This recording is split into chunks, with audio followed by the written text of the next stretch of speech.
معزز حضرات، السلام علیکم ورحمۃ اللہ وبرکاتہ۔ میں آج آپ کو اس ہستی کا تعارف کرانا چاہتا ہوں، اس ہستی کی سوانح حیات آپ کے سامنے رکھنا چاہتا ہوں، جن کا اسم گرامی حضرت مولانا محمد الیاس رحمۃ اللہ علیہ ہیں۔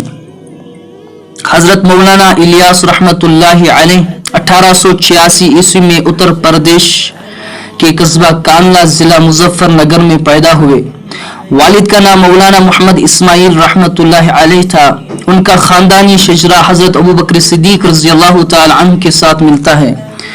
اس پورے خاندان کا ہر دور میں دین کے ساتھ گہرا ربط رہا ہے اور اس خاندان میں بڑے بڑے علماء اور صلحاء پیدا ہوئے ہیں۔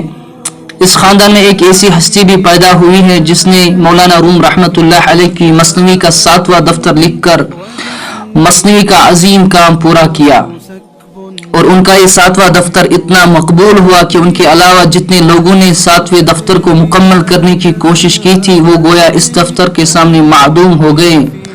اس جگہ اس خاص واقعہ کا تذکرہ کرنا احکر نے اس لیے مفید سمجھا کیونکہ مثنوی مولانا روم رحمۃ اللہ علیہ ایک لاجواب کتاب ہے اور حقیقتاً صرف دعوت دین پر مشتمل ہے، اور پھر اسی خاندان کے ایک مخلص فرد کو اللہ تعالیٰ نے اس دور اخیر میں عالمی تحریک دعوت کو جلا بخشنے کے لیے قبول کیا۔ مولانا الیاس رحمۃ اللہ علیہ نے پورے قرآن پاک کو حفظ کیا تھا۔ آپ کی والدہ بھی حافظہ تھی۔ ابتدائی تعلیم و تربیت حکیم محمد ابراہیم اور اپنے والد کے بعد اپنے بھائی مولانا محمد یحییٰ صاحب رحمۃ اللہ علیہ سے حاصل کی۔ اس کے بعد 10 سال مولانا رشید احمد گنگوہی رحمۃ اللہ علیہ کی خدمت میں گزارے۔ کچھ عرصہ بعد حضرت مولانا محمود الحسن صاحب دیوبندی رحمۃ اللہ علیہ کے حلقہ درس میں شامل ہوئے۔ یہاں سے فارغ ہونے کے بعد مظاہر علوم سہارنپور میں داخل ہو کر مولانا خلیل احمد سہارنپوری رحمۃ اللہ علیہ کے حلقہ درس میں شریک ہوئے۔ دوسرے اساتذہ سے باقی فنون کی تکمیل کی۔ آپ نے دیوبند کے قیام کے دوران شیخ الہند رحمۃ اللہ علیہ سے بیعت جہاد بھی کی تھی۔ طالب علمی کے زمانے میں حضرت گنگوئی رحمۃ اللہ علیہ کے ہاتھ پر بیعت کی تھی۔ ان کی وفات کے بعد مولانا خلیل احمد صاحب سہارنپوری سے رجوع کیا۔ 1910 عیسوی میں 13 روپے مشاعرہ پر معاون مدرس کی حیثیت سے مظاہر علوم سہارنپور میں منتخب ہوئے۔ پھر 2 روپیہ کا اضافہ تنخواہ میں کیا گیا اور مستقل مدرس بنائے گئے۔ 1912 عیسوی میں آپ کا نکاح ہوا۔ 1915 عیسوی میں آپ نے مولانا محمود الحسن صاحب رحمۃ اللہ علیہ کے ساتھ حج کیا۔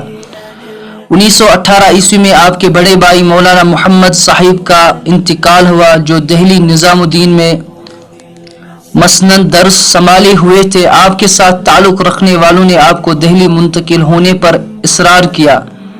سہارنپور سے 1 سال کی رخصت کے لیے آپ دہلی تشریف لائے۔ جس زمانے میں آپ سہارنپور سے نظام الدین دہلی تشریف لائے تو یہاں ایک چھوٹی سی مسجد، ایک بنگلہ اور ایک مختصر حجرہ تھا، یہی کل کائنات تھی۔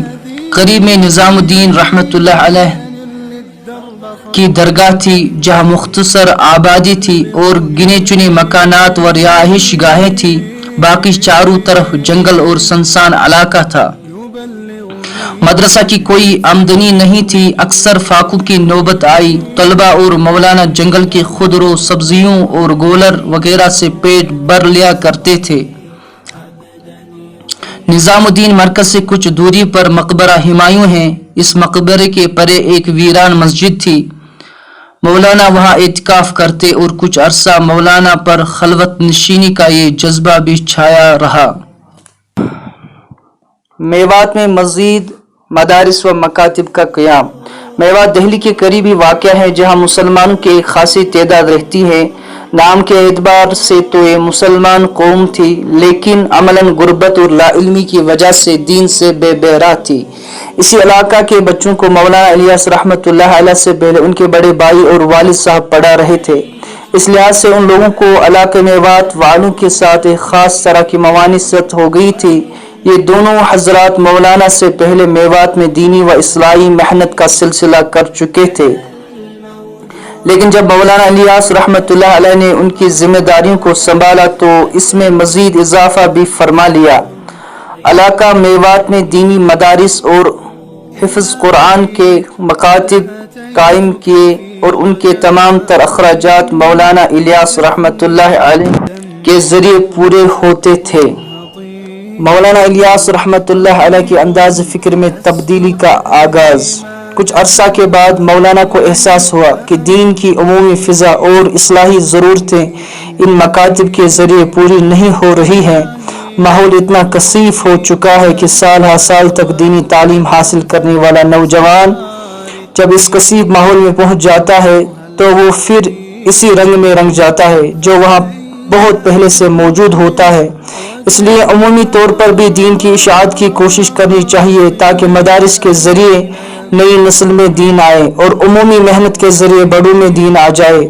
مولانا نے اس سلسلے میں علماء و صلحاء کو میوات کے سفر میں اپنے ساتھ لیا۔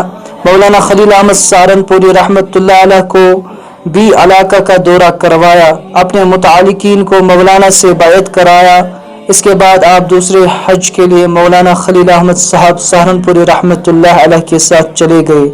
اسی حج کے دوران مدینہ پاک کے قیام میں سرور دو عالم رسول اکرم صلی اللہ تعالی علیہ وسلم کی زیارت ہوئی اور بتلایا گیا کہ ہم تم سے کام لیں گے۔ مولانا بے چین ہو گئے، بار بار سوچنے لگے کہ میں ضعیف و نوتواں کیا کام کروں گا۔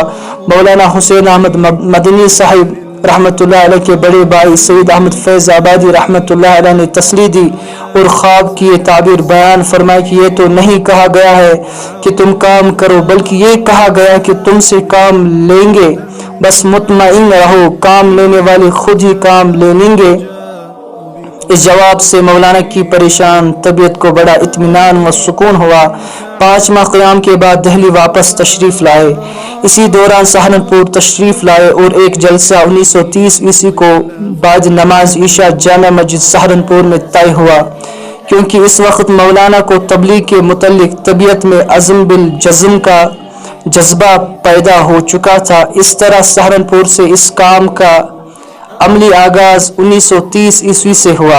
ابتدا میں ضرورت اور مواقع و مقام کے اعتبار سے تبلیغی اصول و ضوابط میں اضافہ بھی ہوتا رہا، لیکن آخر کار میں 6 نمبروں پر اتفاق کے رائے ہوا۔ مولانا عبید اللہ صاحب بلیاوی رحمۃ اللہ علیہ لکھتے ہیں کہ ابتدا میں تبلیغی نمبر 30 اور 60 تک گئے، پھر جب مولانا یوسف رحمۃ اللہ علیہ کے زمانے میں کچھ حلقوں کی طرف سے 6 نمبروں پر اضافہ کرنے کی بات سامنے آئی تو مولانا یوسف رحمۃ اللہ علیہ نے اس پر سخت نکیر فرمائی اور اعلان فرمایا کہ ہم جب تک زندہ ہے تبلیغ کے 6 نمبر رہیں گے، 7واں نمبر نہیں ہو سکتا۔ مولانا انعام الحسن رحمۃ اللہ علیہ صاحب اپنے دور عمارت میں ان 6 نمبرات کو اس طرح بیان فرماتے تھے: کلمہ اور نماز کو لے کر علم الہی اور ذکر الہی کے ساتھ اپنا حق معاف کرتے ہوئے، اللہ کی مخلوق کا حق ادا کرتے ہوئے،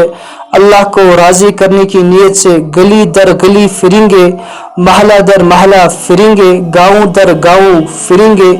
1932 سے لے کر 1933 عیسوی میں آپ نے تیسرا حج کیا۔ اس حج سے واپسی پر آپ نے جماعتوں کو مختلف علاقوں اور دینی مراکز میں تسلسل کے ساتھ روانہ فرمایا۔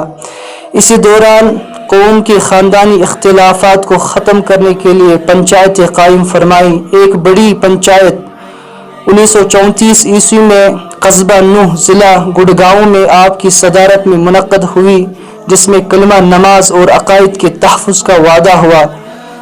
پہلی جماعت اپنے آبائی وطن کاندلہ، دوسری رائے پور ضلع سہارنپور روانہ کی۔ میوات میں 5 کوسہ نظام قائم کیا گیا۔ 1948 عیسوی میں آپ نے آخری حج کیا اور سلطان عبدالعزیز آل سعود کے سامنے بھی کام کی نوعیت اور حقیقت واضح کی گئی۔ سلطان نے مسند سے اتر کر اس ہندی جماعت کا استقبال کیا، اپنے قریب بٹھایا۔ ان حضرات نے تبلیغ کا عریضہ پیش کیا، پھر سلطان نے 40 منٹ تک توحید و سنت پر تفصیلی تقریر کی اور اعزاز کے ساتھ رخصت کیا۔ آپ جب اس آخری حج سے واپس تشریف لائے تو خوب دعوتی اسفار کیے، جماعتوں کو نکالا اور حادث وفات تک دن رات اس محنت میں مشغول رہے اور تمام صلاحیتوں کو اس کام کے لیے قربان کیا۔ بالآخر 1944 عیسوی میں اس دنیائی فانی سے رخصت ہو گئے۔ ماخوذ از کتاب مولانا الیاس کی دینی دعوت اور کشمیر، مصنف آسی غلام نبی وانی صاحب، بآواز بزبان دانش احمد میر۔